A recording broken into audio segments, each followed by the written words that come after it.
Good evening, everybody, and welcome back to the Game Changer Speaker Series presented by the American Center Moscow. Youth sports are the foundation of the American sports system, whether that be for professional leagues, colleges, and Olympic sports. Investing in this youth ecosystem is not only critical for the long-term growth of the sports industry, it positively impacts the health of communities everywhere. Marty Fox, program manager for the Sports and Society program at the Aspen Institute, joins to discuss the state of play in America and tells us about what it tells us about the sports industry as a whole. Marty, welcome to our speaker series. Welcome to American Center Moscow. How are you? Fantastic, Josh. Thank you for the invitation. Thank you to AMC for setting this up. Really excited to speak about the youth sports system in the United States, the focus of our work with Project Play, but that also touches quite a bit on learning from models abroad. So happy to dive into the conversation. All right. Well, when we first spoke, Marty, I was just amazed to learn even about the research and the learning that goes into the youth sports ecosystem and everything that can inform the sports industry as a whole. I think coming from a place of having been a youth coach myself or playing youth sports, I never really thought about the dynamics at play. Could you just share a bit about your background and what you're passionate about in this field and things that you would share to somebody learning about it for the first time? Yeah, absolutely. My background is not really in athletics. I think that's sort of unusual. A lot of the people working in youth sports are former athletes or current coaches. I grew up in a community in the American Midwest where our backyard emptied onto the local park. There was a church across the street whose yard was the local kickball and baseball diamond. Could always knock on friends' doors and just get enough kids together to play soccer or shoot some hoops down at the basketball courts in the park. I did one season of organized soccer where all of my teammates were the same kids from my elementary school class that I was playing soccer with at recess anyway. So why we had to travel to a park on the outskirts of town to get coached by an adult didn't make a ton of sense to me. It was taking a lot of the fun and joy away of my experience in sports. So was an enormous sports fan, very active kid. My family moved away from that town into another community just as I was starting high school, where we were as a more rural community. We were in a subdivision with no sidewalks, no park. Both entrances of the subdivision emptied onto a rural highway with no sidewalks, 55 mile an hour highway speeds on those roads, so you couldn't really ride your bike to a park or a school. And most of my friends in that neighborhood either weren't playing sports, they were playing video games in their basement, or they were playing on an organized team. Their parents were driving them to the organized fields. Maybe they were in a school program, maybe they were in a club program, but they needed adults to create those play opportunities for them. And as I'm coming in, just as we're getting to the tryouts for high school sports, I'm not a kid who has much experience being coached or in an organized sports setting. The coaches already knew who was going to be on their team because they had been working with the youth clubs for years. I'm the new kid in town, so sports stopped being a great fit for me. I stayed a sports fan, but ended up joining drama clubs, the chorus, the Model United Nations program at my school, and always wanted to find a way to continue to work in sports. I believe sports has tremendous emotional power for connecting with people, especially with young people. So I was really fortunate to find my current role at the Aspen Institute, which is a global nonprofit based here in Washington, D.C., that focuses on a wider range of issues, especially issues that are outside of the political conversation, like youth sports here in the United States. We don't have a government department of sports or ministry of sports.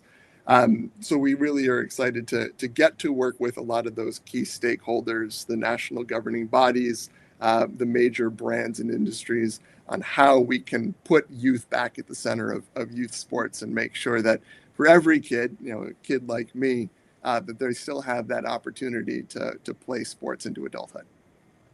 Well, thank you for sharing that background. It makes me miss growing up in the Midwest. Now, Project Play, that's something that you direct at the Aspen Institute. Could you share a bit about some of the specific projects that you run as a program manager? Sure, and if I could have my slide up. Project Play is the main initiative of the Sports and Society program within the Aspen Institute. We've been running the Project Play initiative since 2013, and it is really dedicated to increasing access and quality in youth sports. We know from the data that kids who participate in sports tend to have better life outcomes. They are less likely to be obese. They're more likely to have positive physical health outcomes in terms of diet, exercise, lower incidences of sort of the diseases of inactivity. And they also tend to have more positive outcomes sort of socially, emotionally, economically, like they've learned how to regulate themselves in a sports setting.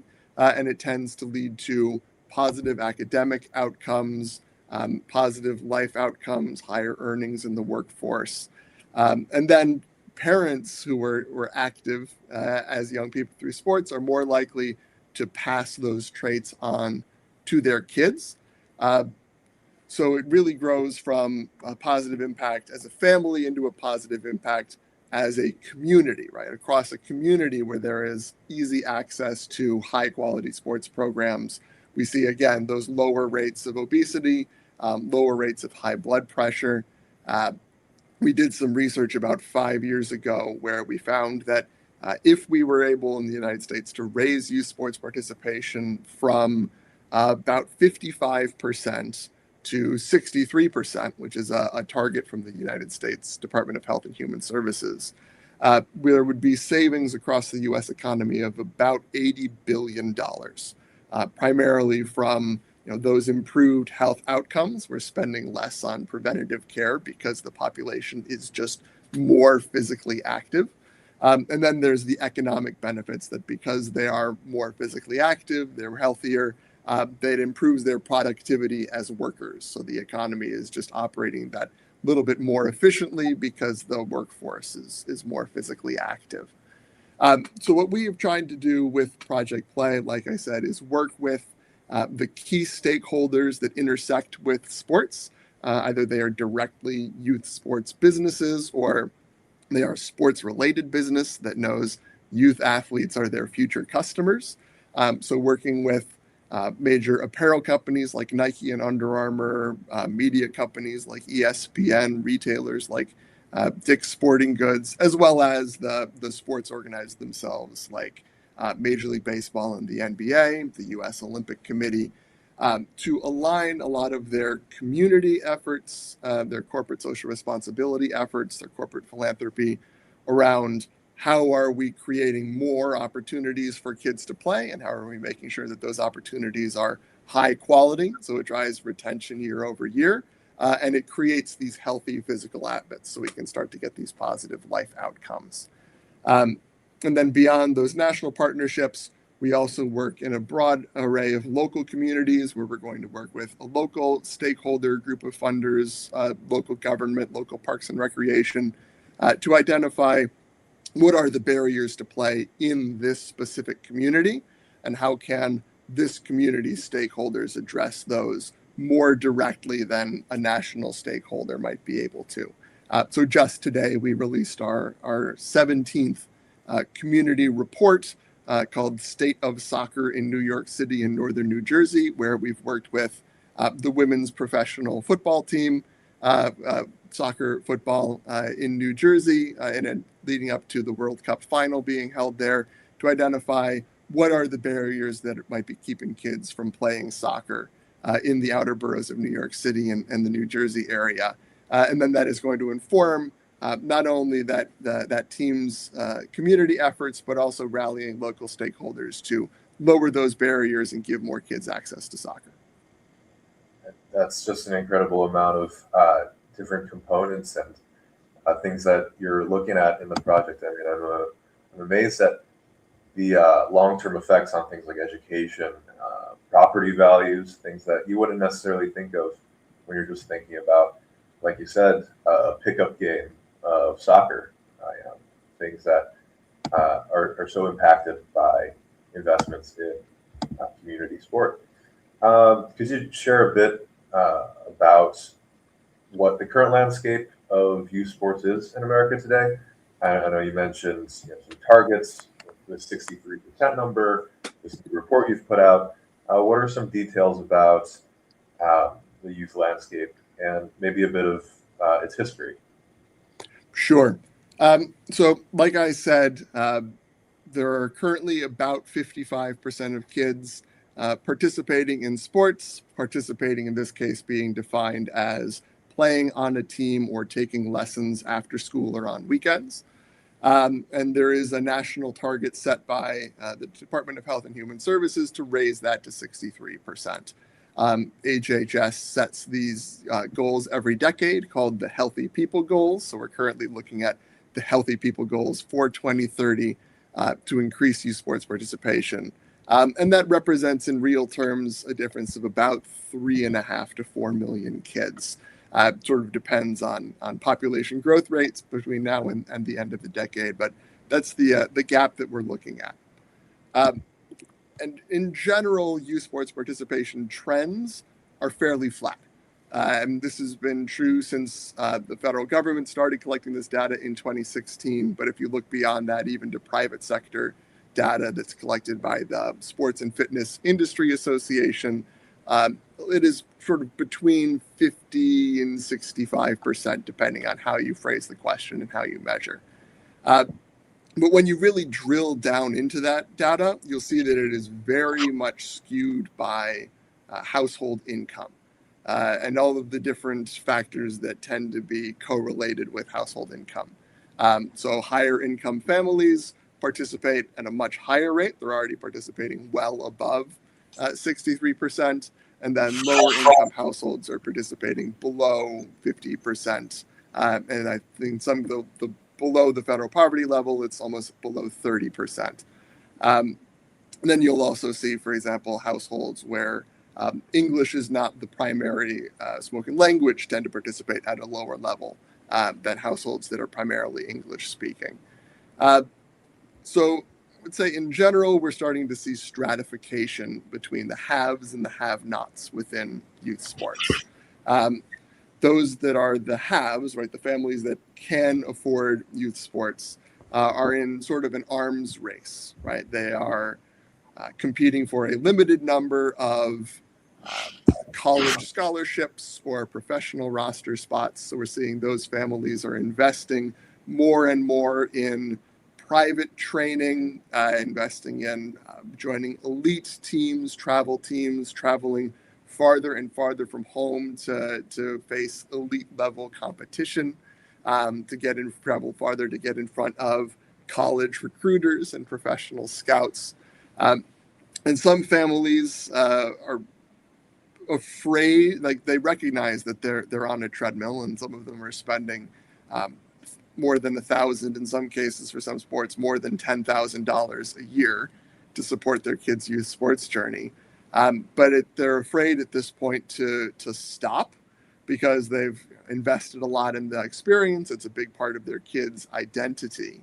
And they worry that if they scale back from elite competitive sports into something that's going to be a little more affordable and a little less competitive, that they're taking opportunities away from their kid, and no parent wants to do that. But then the other half are the families where they simply can't afford to create those opportunities for their kids, right? They are relying on local programming, school-based programming through parks and recreation departments, nonprofits like the Boys and Girls Clubs. And those have seen a long decline, in part because so many of the kids, especially the talented kids, have moved into this travel model that there is a stigma now for playing rec sports, right? These more affordable, more local sports. And even then, like, their costs are continuing to rise because equipment costs are rising, and there are more apps that are required to sign in. The private sector is chasing the dollars at the top of the pyramid, and it's sort of raising average costs and continuing to price out families that are at that entry level. I mean, that really resonates with at least what I've seen in my sport of choice, which is hockey. Parents paying $10,000 a year for elite programs, and hockey is easily one of the most expensive sports. It's very expensive in terms of equipment. A lot of pads, skates are expensive. But one of the other reasons that hockey has become so expensive is ice time, right? A hockey rink is much more expensive to maintain than a soccer field or a basketball court. So we have seen hockey rinks continue to close, which makes renting time on an ice rink more and more expensive. So we're into this almost runaway cycle of hockey becoming more and more expensive. Yeah, it's crazy. I mean, just a stick, right? Like, I remember going with my parents to go shop for new gear when I was a kid, and like $70-80 was a lot for something at that point. And now you've got families paying up to like $300 for this twig that'll snap if they have a fit on the ice or something. So yeah, that definitely can resonate with what you're saying here. Now, logically, after these kids who are in the category of haves progress through their sport, get older, they're looking at colleges. They're competing for those open roster spots that, frankly, not many people will get. And the U.S. college ecosystem, the college sports ecosystem, is really unique globally. Where did this system develop from, and where do you see it going? It's a good question, and it really even ties into your previous question about the history of the youth sports system in the United States, because they're very closely intertwined. Historically, the root of the U.S. sports system is actually very similar to the root of the sports system in Europe. I'll pick the example of the United Kingdom, where amateur sports really were invented in schools, right? The first organized soccer, football matches in the UK were in Oxford and Cambridge. And that was very similar in the United States, where they were between Harvard and Princeton, right? They were four young men who were in upper school and university settings, who were first starting to create formal rules for what sports were going to look like. And the US and Europe sort of went in diverging directions. In Europe, after people graduated from these schools, they wanted to continue to play. So you started to see the development of alumni clubs. I think the first FA champion in the UK was Old Etonians, right? It was an alumni club of men who graduated from Eton School who wanted to continue to play. And that really became the growth of the club model in Europe. It was participatory. It was designed for adults. You could continue to play with your local alumni, or you could play with your coworkers, or you get a group of men together within your local community. You could get to a side of 11 and start playing football. And that grew into other sports as well. It even grew briefly into women's football in Europe. In the United States, a much larger country, after people graduated from university, they tended to move. They would move to New York or Philadelphia, or move to the city for corporate work, or they would move out west for agricultural work. So it was harder to have that inherent community of sports, especially if you're coming from these elite private schools on the East Coast. So instead, the alumni just continued to support sports at their school, right? They would send donations back to the school to allow future students to follow in their footsteps and continue to compete. So we started to get a culture in the United States where sports was really closely integrated into the university system. And then, really, from there, as sports started to become entrenched in universities, we started to see university football conferences come together.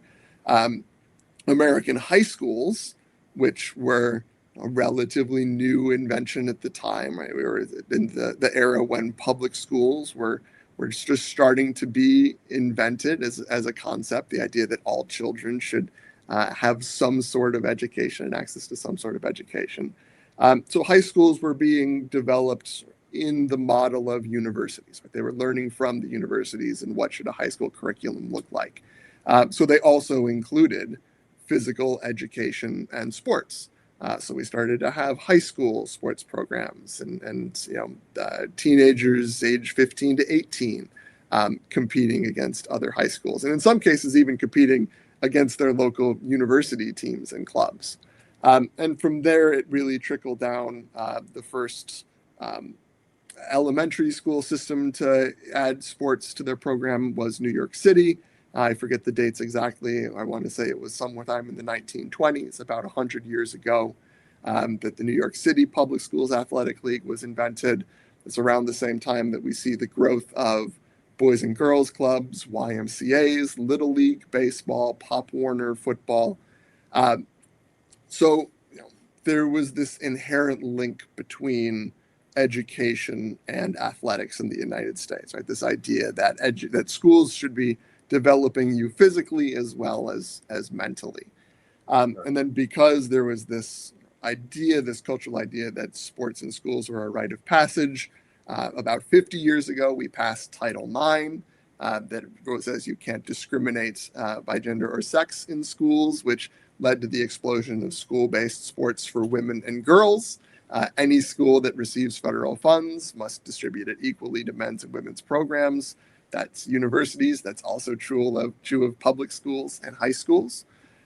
So we had this long-term culture of sports being played in schools, especially high schools. The private sector, nonprofits, started to develop those entry-level programs, those introductory programs, the idea that eventually you would matriculate up into, you would try out for and make your high school team. Or then when you go to college, try out for and make your university team. There was a big culture of walk-ons, the Rudies of the world. But what we really have seen, honestly, within the last 30 years or so, and it's really taken off within the last 15 to 20 years, is that the private sector, at that entry level, have realized, why are we sort of only working on ages 6 to 12 and then handing them off to the education system? Why aren't we also offering programs for them when they turn, ages 12, 13, 14, 15, or even, 17, 18, 19? Recognizing that that parents are willing to invest in this sort of enhanced level of training that focus specifically on athletics as opposed to having to go through the school system. And the private sector is filling that gap because the professional teams never really created an academy model here because they didn't need to. They had this really excellent feeder system that came from the high schools and colleges. That's an amazing crash course in the history of youth sport. Thank you for putting it all so succinctly. So it sounds like overarchingly, the youth sports landscape has kind of changed from, or sports in general, honestly, in the U.S. changed from this amateur focus, amateurism, into something that's being increasingly professionalized. I think one example that I think of right away is pro participation in the Olympics, right? For NHL players getting back into the Olympics this year after being allowed to participate. It was earlier in the century. I don't remember exactly when, but this kind of professionalization of sport. what is the relationship then, as these mega events take headlines,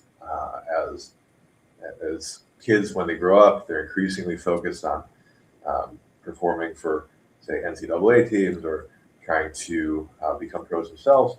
What's the relationship between these mega events like the Olympic Games that just happened, or the Olympic Games coming up in the U.S., and youth sports right now? It's a good question, and there's a lot of overlap. So a few directions that we could go from here. Like I said, the first is it's a tremendous opportunity. Right? We know that bringing these global sporting events to your country, at least in the past in the United States, has driven an increase in participation. The last time the World Cup was hosted here in 1994, there was an absolute explosion in youth soccer participation in the United States. And the idea of the stereotypical soccer mom didn't really exist before the late 1990s. And I know a lot of the stakeholders in advance of the World Cup, in advance of the Olympics, are expecting similar growth. And they're thinking, all right, what structures do we need to put in place now to be able to capture that? So the U.S. Soccer Federation has launched a new foundation arm they call Soccer Forward, that is really focused on how are we creating these structures so that when kids turn off the Team USA World Cup match and they say, I want to do that, and they go online, where can I play soccer? Right, that answer is easily available to them, and it's really easy for them to get plugged in and get onto a field.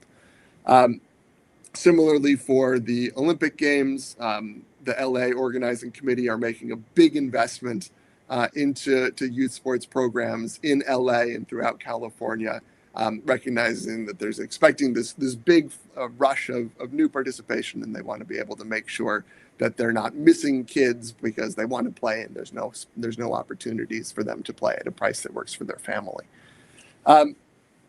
Outside of these immediate mega events, or the broader relationship in terms of how are these teams structured and how does that tie into youth sports?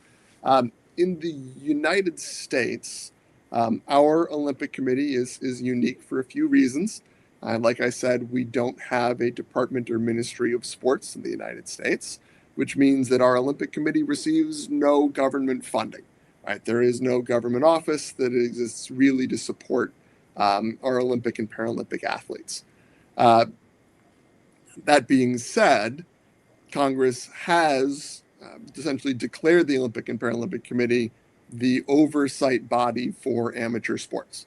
So essentially, every youth sports program that is affiliated with a USA Hockey or US Tennis Association or USA Baseball ultimately reports up to the US Olympic and Paralympic Committee. And USA Baseball identifies, right, who are the players that we're going to send to the Olympic Games. Because there is no government funding, they are very reliant on sponsorship funding, and sponsors are attracted to the medal contenders.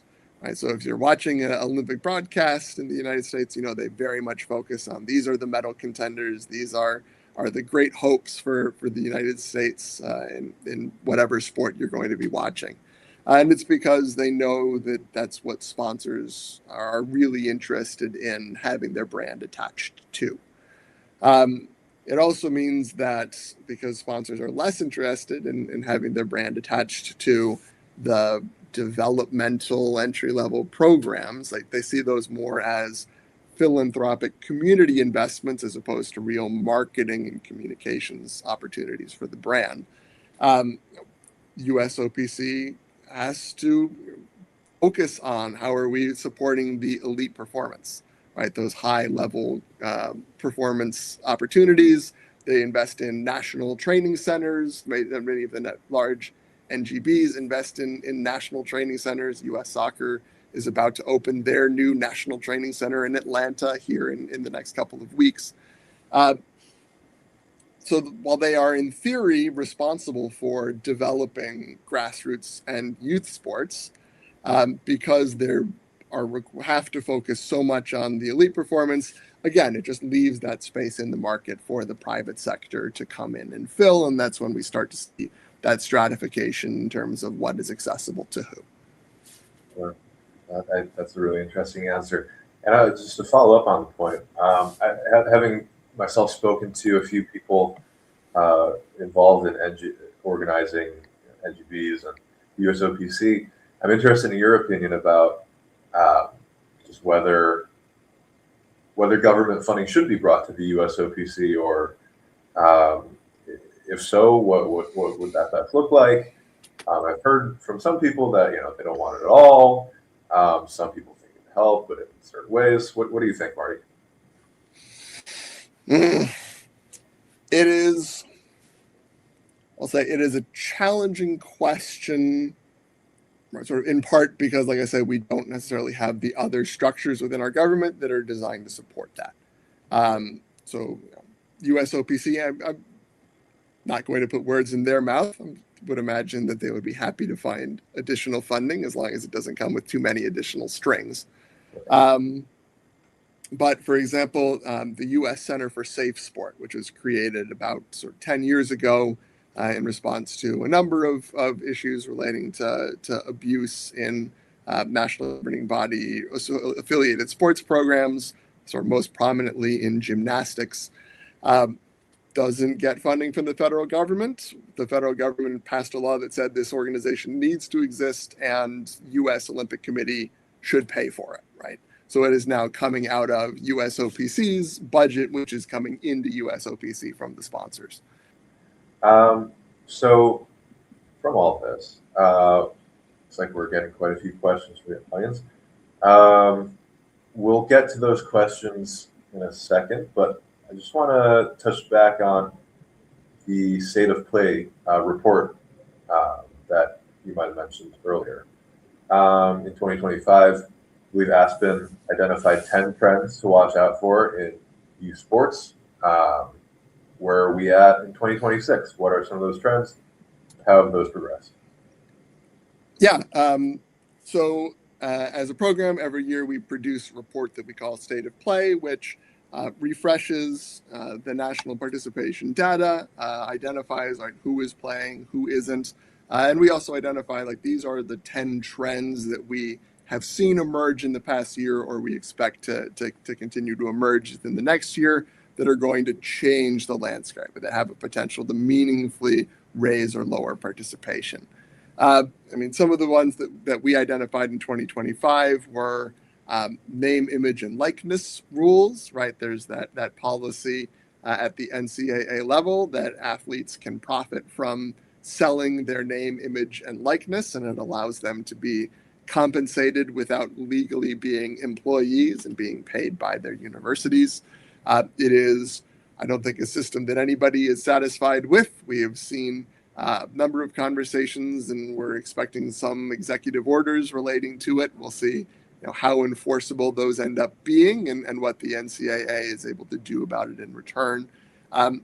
What it is a trend that is sort of creeping down into high school and youth sports. Right? We are starting to see another industry to develop around NIL coaching, NIL training, NIL agents for young athletes. How do you start to build your brand in elite youth sports, into high school sports, elite travel sports, so that you can maximize your earning potential once you turn 18 and roll in a college program and are eligible to start receiving those name, image, and likeness dollars. And in some cases, are there ways that we can sort of start earning those name, image, and likeness dollars even before you're enrolled in an NCAA program through brand partnerships if you have a big enough social media presence? One other sort of emerging trend that we're keeping an eye on is volatility in the oil market and what the impact of that will be on travel sports. Right, the travel sports industry has been booming in the United States for a number of years.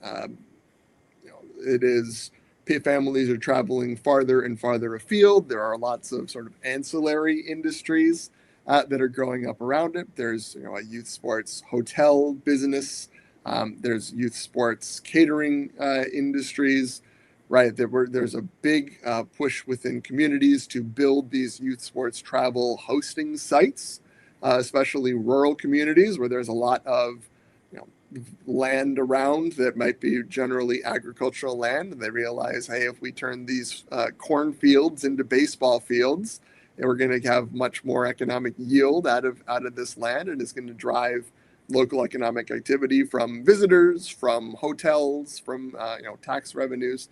Um, so what is going to happen to a lot of these investments that small communities have made, and in some cases, and taken on a lot of debt in order to finish these, sports travel sites, if families are going to decrease the amount that they're traveling or decrease the distance that they're traveling due to changes in both gasoline prices or jet fuel prices in some cases, where families are traveling to national tournaments or regional competitions. So that's what we're going to keep an eye on is what happens on the travel side, and do we start to see some of those families that are do families, like they have generally done, just continue to spend more and they eat the costs of fuel, or do they start to pull back and look for, like, what can we do that is closer to home? What can we do in our state? What can we do in our community? That is such an interesting reflection on just a bunch of aspects of global affairs generally.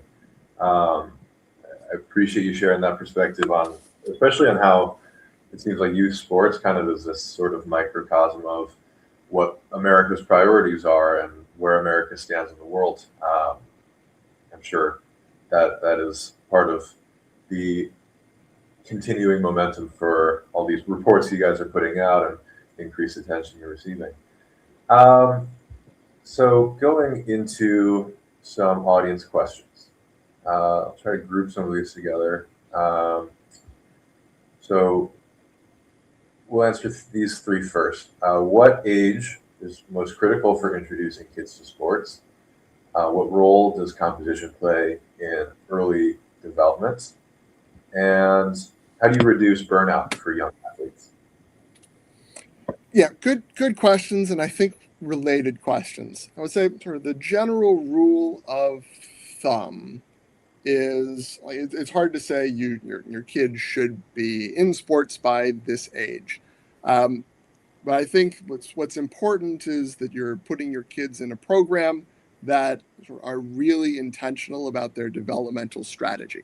A lot of the national governing bodies have a model that they call the American Development Model, which was originally created at USA Hockey, and the Olympic Committee then incentivize the other NGBs to develop what their American Development Model looks like, which defines, right, this is the right number of games to play at this age. These are the skills that we would like to see kids develop at this age. So I've seen some programs that start to offer sports for toddlers, right? Kids as young as 2 years old, and now they're not putting those 2-year-olds on a full size field and throwing fastballs at them, right? In some cases, they're not seeing a field at all until they're sort of 5 years old, but they're playing games with learning how to throw or learning how to run. Or they're playing games that maybe aren't using a bat, but they're using some sort of tool to learn rotational skills, right? Sort of building that library of movement skills. So I think that is sort of what is the key part here, is making sure that putting kids into an experience that sort of has given a lot of intentional thought to the stages of development and communicate with you, like, these are the skills that we were hoping to build in your kid sort of by these ages, right? These are the benchmarks that we're looking for, so that we know they're ready to progress to the next level or to the next skill. I would say quite often, sort of the second part of that question, a lot of programs are sort of over scheduling games and under scheduling practices and sort of that developmentally focused experience. There's partially an economic incentive to that, right? Parents like seeing their kids play in games, right? There's sort of that inherent sort of fandom culture in us all, and it's less exciting to go to your kids' practice and sort of watch them do drills the entire time for, in some cases, until they're 5 and they're finally in their first game. Right? Are you putting your kid in sort of a sports daycare for 2 or 3 years without any sort of game experience? That might be what is advised by the developmental strategy. But you need to educate the parents to recognize that there is a strategy here. So we do see overscheduling of games, and that in some cases does drive burnout, right? Because there's overscheduling of games. There are some cases there's over specialization in terms of sports, right? Kids are going to focus specifically on one sport and one set of skills, so they can be competitive in those games, which means that they are sort of not being able to develop other sets of physical skills. Maybe they're really focusing on those rotational skills, but they're not focusing on sort of eye-foot coordination that they would if they were in a soccer team, for example.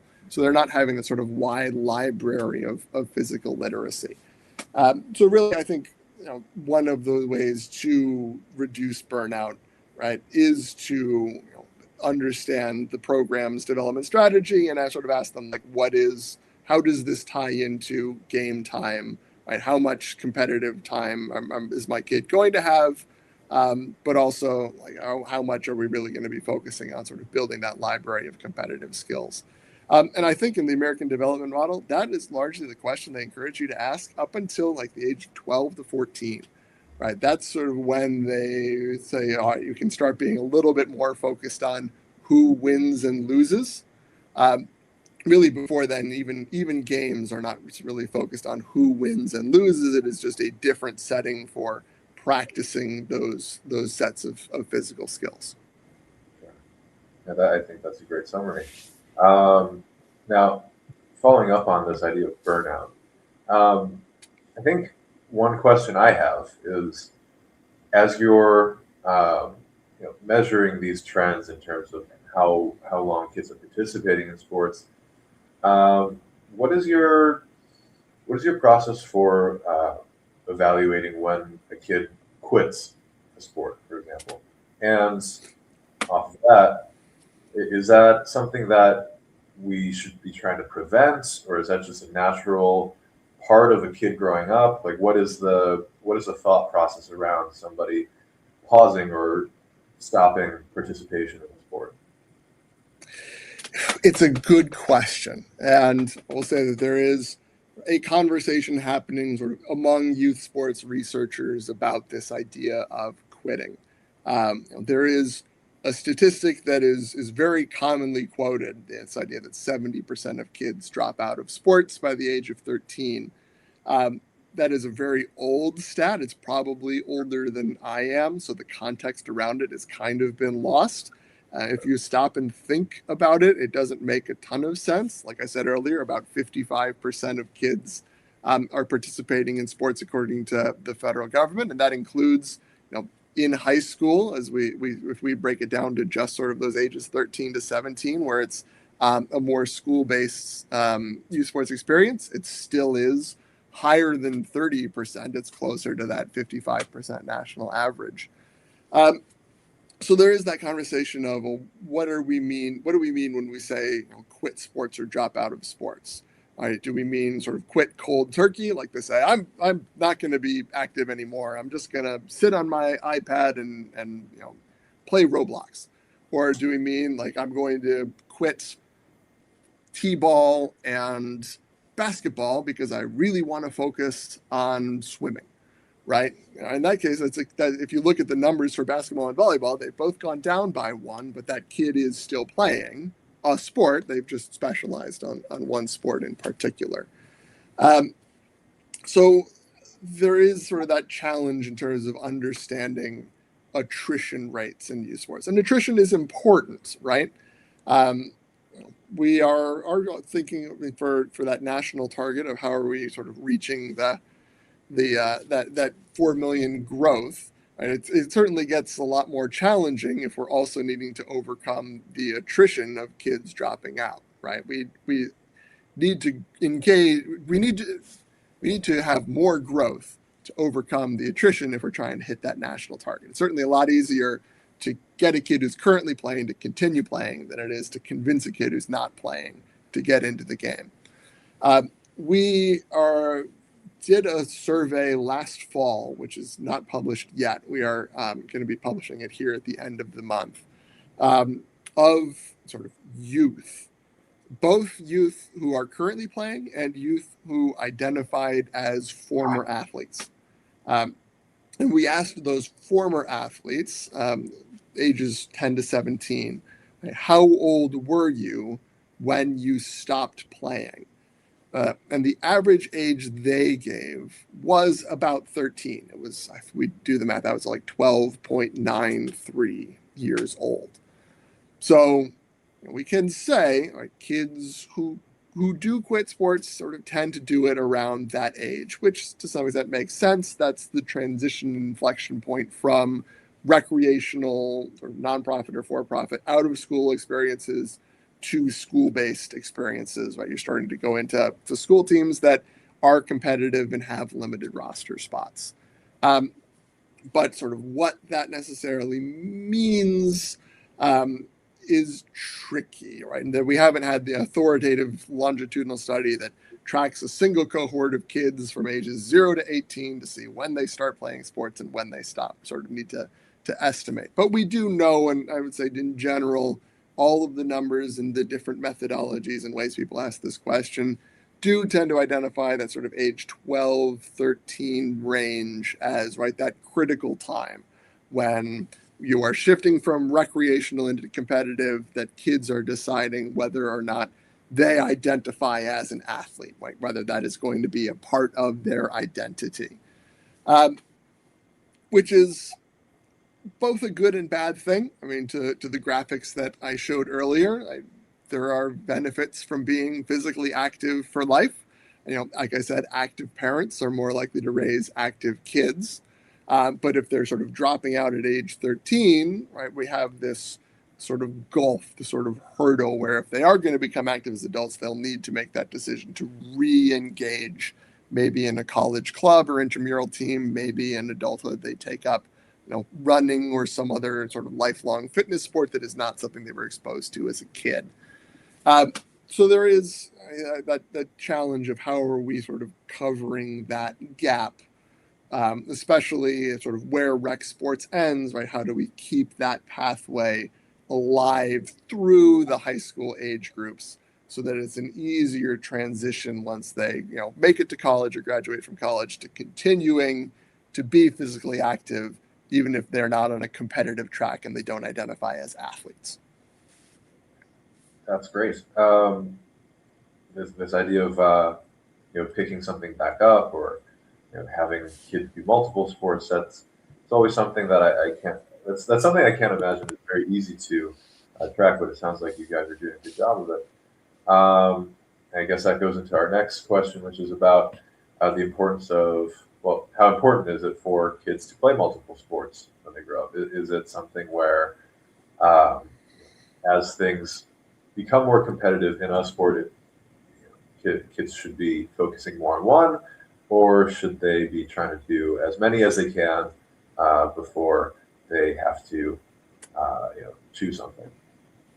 Yeah, we advocate for multiple sports within Project Play. I say that is generally true, especially, even in the national governing bodies. And as you watch the NFL draft right later this week, you will hear all the time that this guy was a 2 or 3 sport athlete in high school. Right? There are going to be a lot of stories for that show, like this is him in his baseball uniform, right?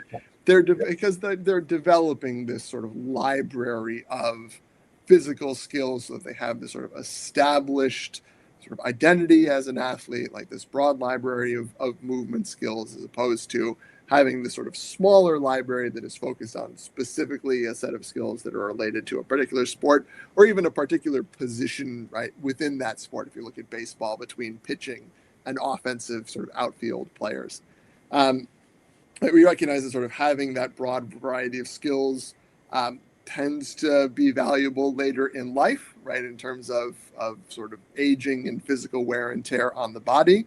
The more you focus on a particular set of movement skills, the more wear you put on the muscles and tendons and ligaments that are doing those skills. To pick the example of pitching again in baseball, we continue to see more and more elbow injuries and surgeries in baseball at younger and younger ages, right? Pitchers are throwing harder and harder in order to attract those scouts, and they're sort of accruing more and more wear and damage on the ligaments in their elbow. Sort of similarly, this is especially common in women's sports, more and more ACL injuries as they're focusing on particular sets of movements and skills relating to sort of cutting movements.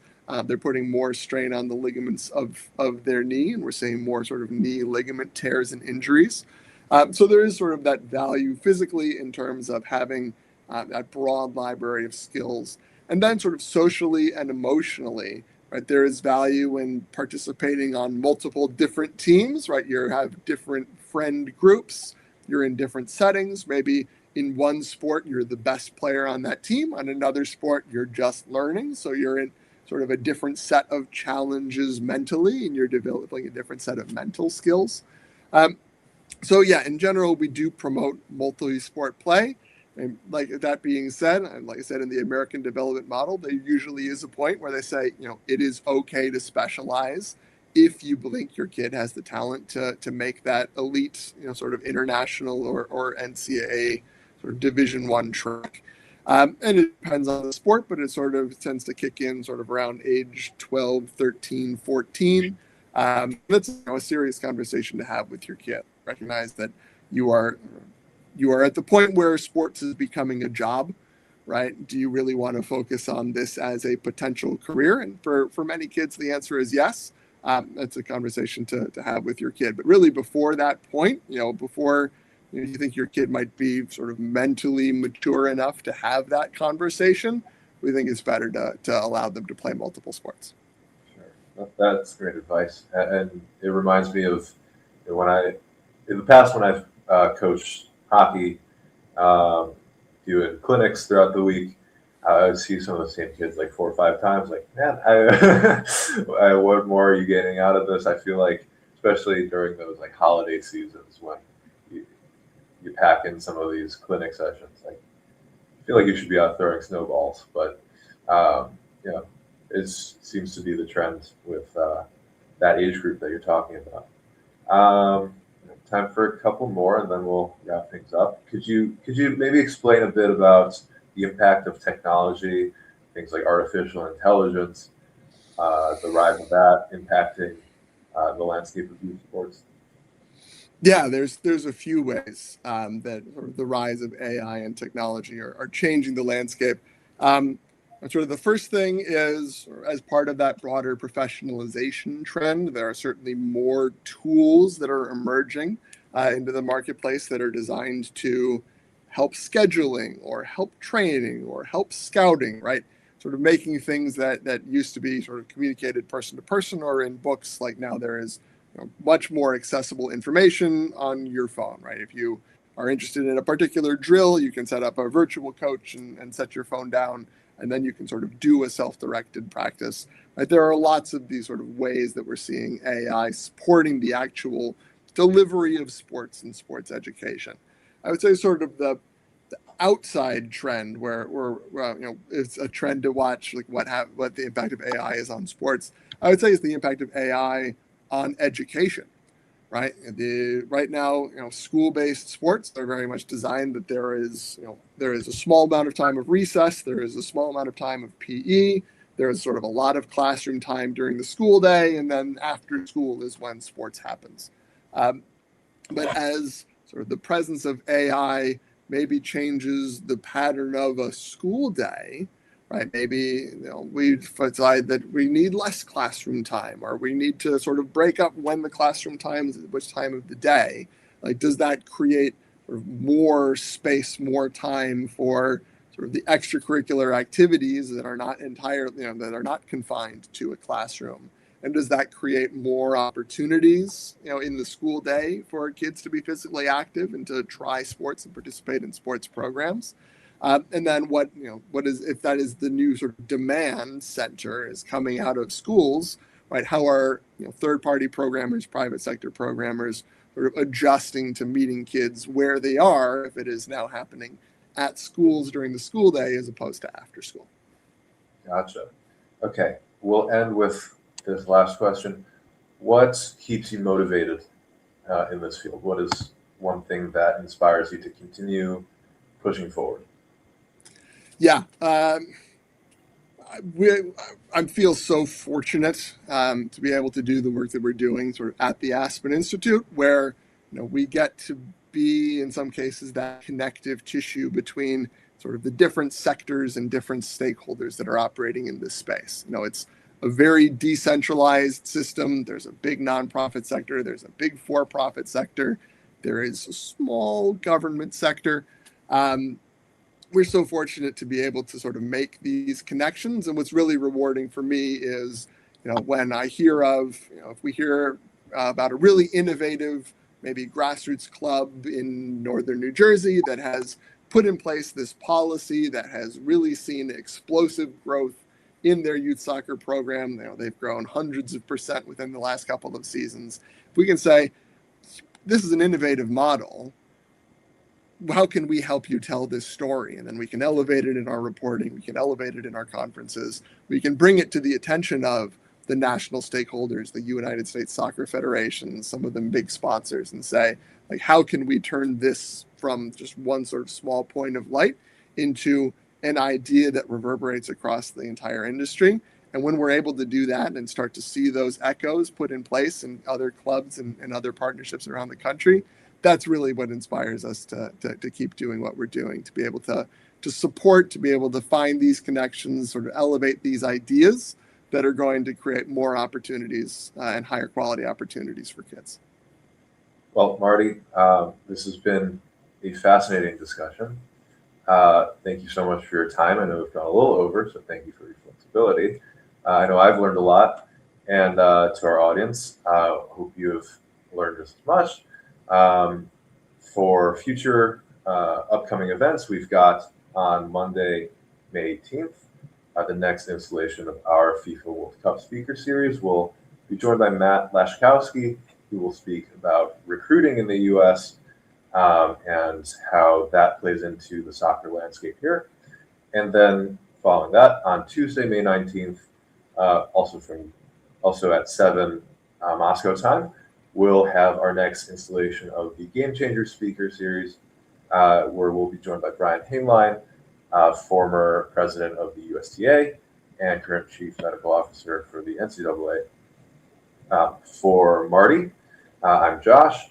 To everybody in our audience, have a good evening. Thank you for attending, and we'll see you next time. Thank you all.